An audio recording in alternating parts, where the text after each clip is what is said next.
Everyone knows that in the highest forms of motorsports, a manual brake is always used. However, those cars are engineered in so many other ways. They've got motorsport ABS, triple adjustable coilovers, like they're engineered left, right, up, down, everywhere. But how big of a difference does a manual brake make on just pretty much a stock car?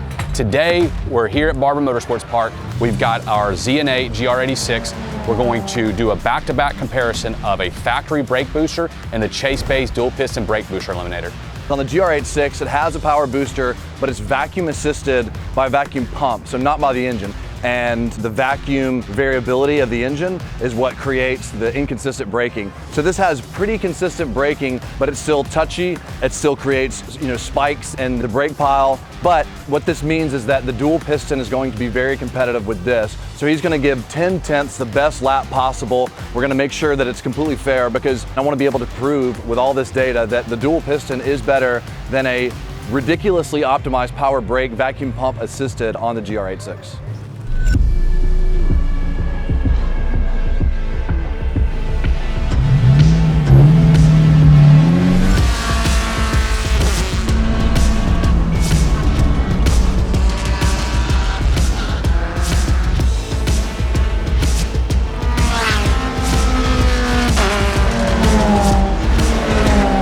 All right, we just got off track. They're getting ready to put the dual piston brake booster eliminator on now.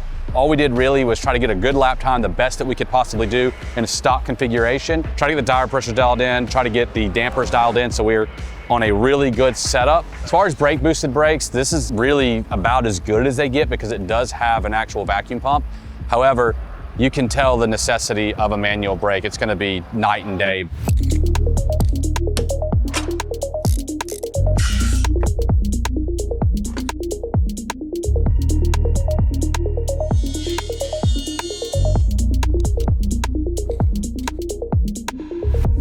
So we just got everything installed and we're ready to hit the track and see what this thing is going to do. Very stoked. Do you have any thoughts, sir?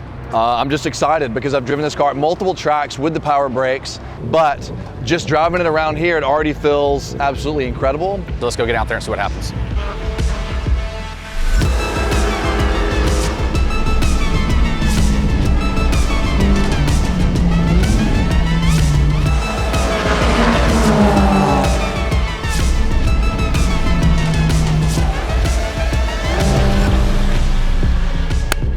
I love the dual piston. We got off track and still was in heavy traffic, but track was not as good now. I mean, you experienced that when you went out there. Track obviously went away. It got, it's not hot outside, but it just wasn't as good as it was this morning. So we're gonna look at theoretical lap times. I know some people don't like those, but we're going to use those because this is a track day. And I do wanna see what was the best optimal time with the factory booster and then with our product. So we are gonna use those theoretical lap times as an example, but yeah, I mean, going to the dual piston was completely game changer for me. It was so much easier to find threshold braking on this car. Yeah. Because on the power brakes, it was just so hard because they were just so touchy. And on this one, it was just, you knew exactly every lap, after a few laps, I knew exactly where I'm about to engage ABS. And so I just started going faster and faster and really just felt comfortable in the car. Well, your big gripe at Mid-Ohio is in this car, it's like as soon as I get to the brakes, it's ABS, ABS, ABS. But yeah, we had a blast. I'm stoked about the product. We're going to Polecat very soon and we're gonna drive it some more.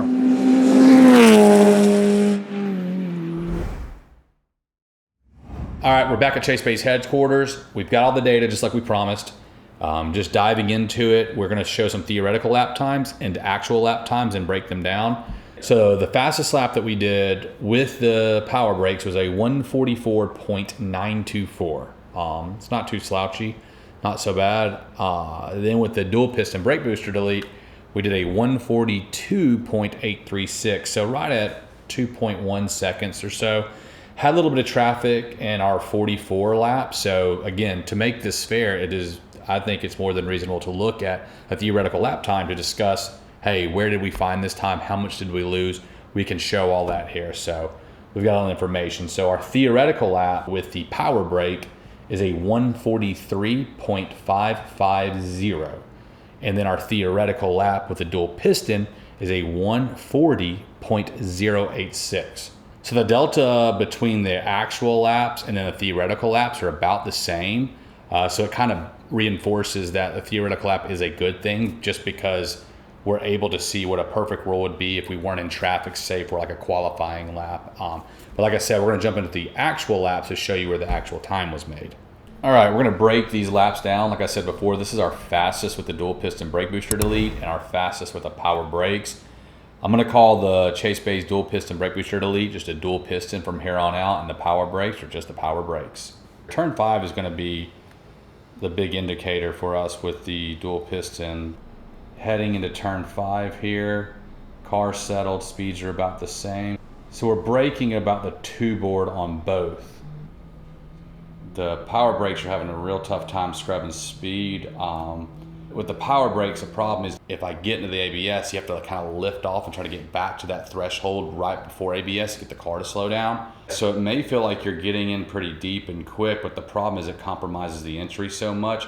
So when it looks like you're gaining time, you're really not, because now the car is just all screwed up on the corner entry and you're just not able to get to the middle of the turn and exit properly. Pay attention to the scrub circles again. And scrub circles are these 2 guys right here.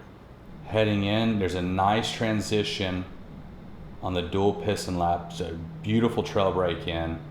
Car is not unsettled at all. Scrub circles making a nice move to the outside there. And then we're able to get back to power much sooner. Great. So now let's back it up. All right, so on the slow-mo, on the power brakes, you can watch the car on entry just not able to trail brake the car real well. So it kind of, there it is. It's the car's getting sort of unsettled, and you can look at the scrub circle just moving just a little too much, and it comes back inside. It's moving around too much. Doesn't look like much, but anytime that thing is not, transitioning in a smooth manner, what you're doing is you're loading and unloading the tires in a manner that they don't want to be unloaded and loaded, and you're asking too much of the tire. So having a manual brake that allows you to trail in properly will mitigate that, right? But you're not able to do that with a power brake. They're inconsistent. It causes the car to turn in, and then as the car is trying to set, it kind of does one of these numbers, and that just slows the car down. So now you're fighting. A lot of guys go slide the car around and they think that they're doing something cool. You've got great car control skills, but for this particular setup, you want the car to be under braking, the front's loaded up in turn 5, right? And you're gonna turn left, so you wanna load the right side up, but you want it all to be sort of seamless and smooth. And that's not happening with the power brakes. When I play this at full speed, you can see turn in, kind of moves around, keeps moving around, does it twice, and then off we are to the races here.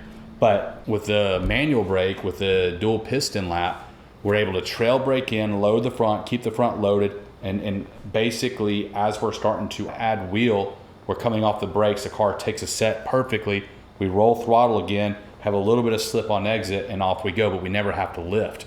And it pays major dividends, because basically looking at the data, you can see here, we did carry more speed on entry on the power brake lap, but that's where it ended. As soon as we got to that point, because the car had 2 undulations in it, we lost all that time. And because we got the power sooner and the car was more consistent on corner entry with the dual piston lap, we gained not only that time up, but we gained another 3/10 by the end of the straightaway. If you can get off the corner faster, it's going to pay dividends. Straight line's the easiest thing that you can do. Driving in a straight line is simple. Anyone can do it, right? So one of the most important things is how you get on the brakes, how long you're on the brakes, and how you get off of the brakes. That will determine your exit speed. Exit speed is everything. So that's the real testament to any manual brake, is that you're able to get the brake pressure that you want, keep it there, and slowly trail off. And it does the same thing each time. Power brakes don't. You see that the car moves around. We have to fight the car for just a split second. And what it does is it loses us 0.7 of a second over the course of a few hundred feet. So moving on, we're gonna see another big one here heading into the museum turn. I can already see it from the data. On the dual piston lap, we're at the 2 board. We're starting to bend the car in a little bit. Haven't gotten on the brakes yet. And then here we go. Now we're on the brakes. So we're at the brakes, about the 1 board. And you can see it, we're much sooner. It's just a confidence thing at that point, because you know that because the brakes are inconsistent, if you get the car too pitched, if it's too loaded up on that left side on entry and the car starts misbehaving, you're gonna wash out, right? Whereas the manual brake is, I know what brake pressure I'm gonna get. I get on the manual brake and I'm able to sort of trail the car in and drag it to the inside, not fearing that the car is gonna misbehave, you know, right on entry. So, and it paid huge dividends here. You can see turn in, the car is so smooth on the dual piston lap on entry here. We're rolling quite a bit of speed, and then we're able to get hard on the binders again up over this curbing.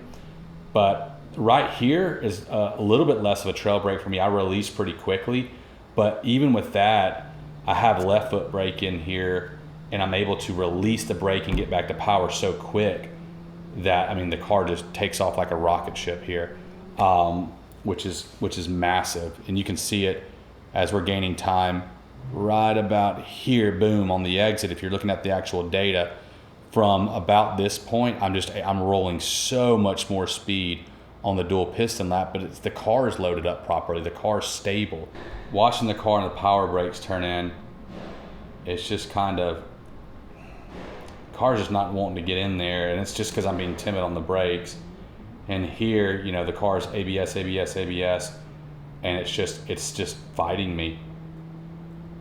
It's just fighting you the whole time. But again, you can see that in the data that now that we're in a straight line, we got a better exit speed. You can look at this delta here, right through here, and the whole way is just gaining time, gaining time, gaining time, gaining time all the way, because it's all straightaway. And how you get off the turn is going to be the most important thing. So let's play this. We do have a bit of traffic on the power brake lap, and we do lose time, but we'll show that in the data to be fair. So we got a car in front of us. We're catching him pretty quickly, but I'm still making work of it. I'm still rolling power really well, and you can see the speed deltas right through here. We don't really lose anything because we don't actually catch him until we get to the bottom of this hill here. But as we catch him at the bottom of the hill, that's boom. That's going to be the, all right, you know, now I'm a couple mile an hour slower, so I need to make quick work of him. He points me by, so we get by him.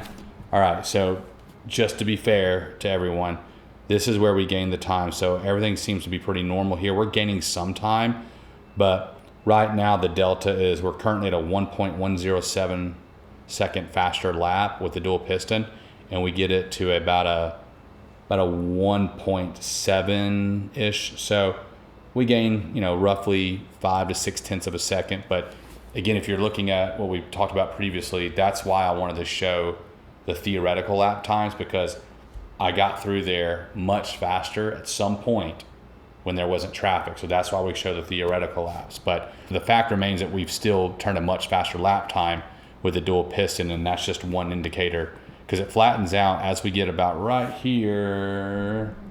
We start to kind of match the time, which is right on the entry of 16.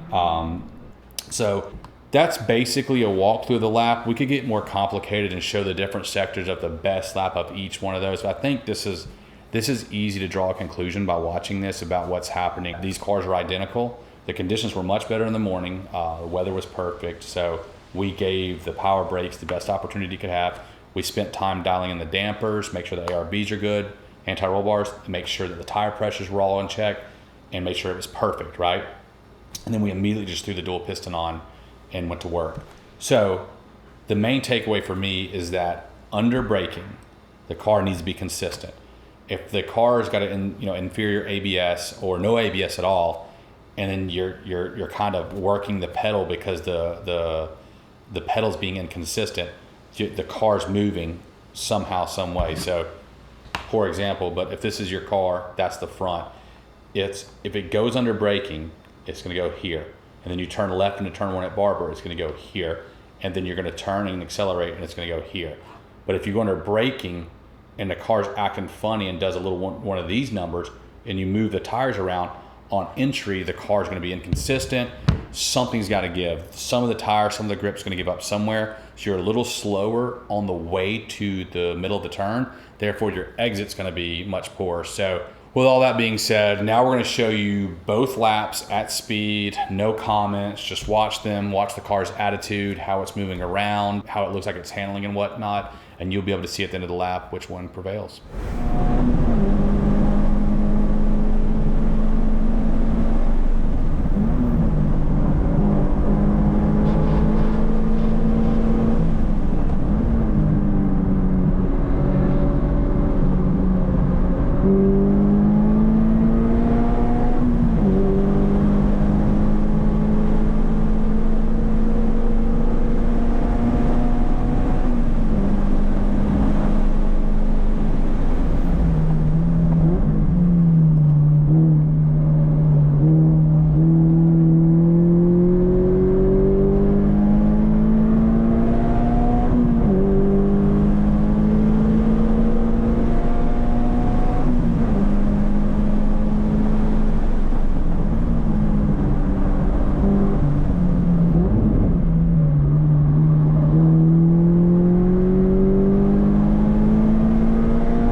So those are just a few examples of what makes a Chase Bay's dual piston brake booster release such a great product. To learn more, head over to chasebays.com.